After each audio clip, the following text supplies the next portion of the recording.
ನೋಡ್ರಿ ಅವರೆಲ್ಲ ಕಲ್ಚರ್ ಇಲ್ಲದಂಥ ಮನುಷ್ಯರು, ಅವರಿಗೆ ಸಂಸ್ಕಾರವೇ ಗೊತ್ತಿಲ್ಲ. ಯಾಕಂದರೆ ಇವತ್ತು ಜಮೀರ್ ಅಹಮದ್ ಅವರು ಏನು ಹೇಳಿಕೆಯನ್ನು ಕೊಟ್ಟಿದ್ದಾರೋ ಅಲ್ಲಿ ಎಲ್ಲೋ ಒಂದು ಕಡೆ ಅವರಲ್ಲಿದ್ದಂಥ ಆ ವ್ಯವಸ್ಥೆಯಲ್ಲಿ ಅವರು ಗೊತ್ತಿರೋ ಪ್ರಕಾರ ಮುಖ ನೋಡಿ ಲಗ್ನ ಮಾಡ್ಕೊಂಡ ನಂತರ ಬಿಡುವಂಥ ಸಂಸ್ಕಾರ ಇರ್ಬೋದಾಗಲಿ. ನಮ್ಮ ಹಿಂದೂ ಸಂಪ್ರದಾಯದಲ್ಲಿ ಒಂದು ಸಾರಿ ಲಗ್ನ ಮಾಡಿಕೊಂಡ್ರೆ ಅವ್ರನ್ನ ಮಣ್ಣಾಗೋ ತನಕ ಕೂಡ ನಾವು ಅವ್ರ ಜೊತೆಯಲ್ಲಿ ಕರ್ಕೊಂಡು ಹೋಗಬೇಕಾಗುತ್ತೆ. ಅವ್ರಿಗೆ ಸಂಸ್ಕಾರ ಇಲ್ಲದಂಥ ವ್ಯಕ್ತಿಗಳು ಅವರು ಸಮಾಜದಲ್ಲಿ ಅವರಿದ್ದಂಥ ನಡವಳಿಕೆಯಲ್ಲಿ ಏನಾಗುತ್ತೋ ಎಲ್ಲ ಕಡೆ ಕೂಡ ಹಿಂಗೆ ಆಗುತ್ತೆ ಅನ್ನೋಂಥದ್ದು ತಪ್ಪು. ಹಂಗಾಗಿ ಮೋದಿ ಸಾಹೇಬರು ಇವತ್ತು ಏನು ಅವರು ವೈಯಕ್ತಿಕವಾದಂಥ ವಿಚಾರದ ಬಗ್ಗೆ ನಾವೇನು ಮಾತಾಡೋದು ಬೇಕಾಗಿಲ್ಲ. ದೇಶಕ್ಕೋಸ್ಕರವಾಗಿ ದುಡಿಯೋಂಥ ವ್ಯಕ್ತಿ ಆಗಿರೋ ಕಾರಣ ಮೋದಿ ಸಲುವಾಗಿ ಇವತ್ತು ನಾವೆಲ್ಲರೂ ಕೂಡ ದೇಶದ ಸಲುವಾಗಿ ನಾವೆಲ್ಲರೂ ಕೂಡ ಮೋದಿಯವರಿಗೆ ಗೌರವ ಕೊಡಬೇಕು. ದೇಶ ಗೆಲ್ಲಬೇಕು, ದೇಶ ಗೆಲ್ಲಬೇಕು.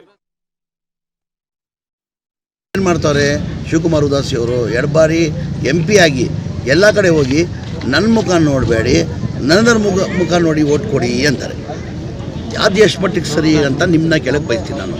ಈಗ ನಮ್ಮ ಸಾಧನೆನ ಹೇಳ್ಬೇಕು ಯಾವಾಗಲೂ. ಆ ಸಾಧನೆ ಹೇಳಾರೆ ಮುಂದೆ ಬಂದು ನನ್ನ ಮುಖ ನೋಡಬೇಡಿ, ನರೇಂದ್ರ ಮೋದಿ ಮುಖ ನೋಡಿ.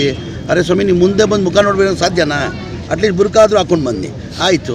ನರೇಂದ್ರ ಮೋದಿ ಮುಖ ನೋಡಿ ಏನಕ್ಕೆ ಓಟ್ ಹಾಕ್ಬೇಕು ಜನ? ಏನು ಮಾಡಿದ್ದಾರೆ ನರೇಂದ್ರ ಮೋದಿ ಅವರು?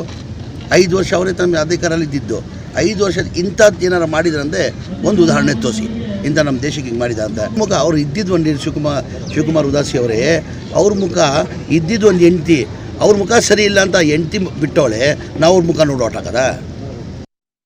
ಏನು ಮಾಡ್ತಾರೆ ಶಿವಕುಮಾರ್ ಉದಾಸಿ ಅವರು 2 ಬಾರಿ MP ಆಗಿ ಎಲ್ಲ ಕಡೆ ಹೋಗಿ ನನ್ನ ಮುಖ ನೋಡಬೇಡಿ, ನನ್ನದ್ರ ಮುಖ ನೋಡಿ ಓಟ್ ಕೊಡಿ ಅಂತಾರೆ. ಅದು ಎಷ್ಟು ಮಟ್ಟಿಗೆ ಸರಿ?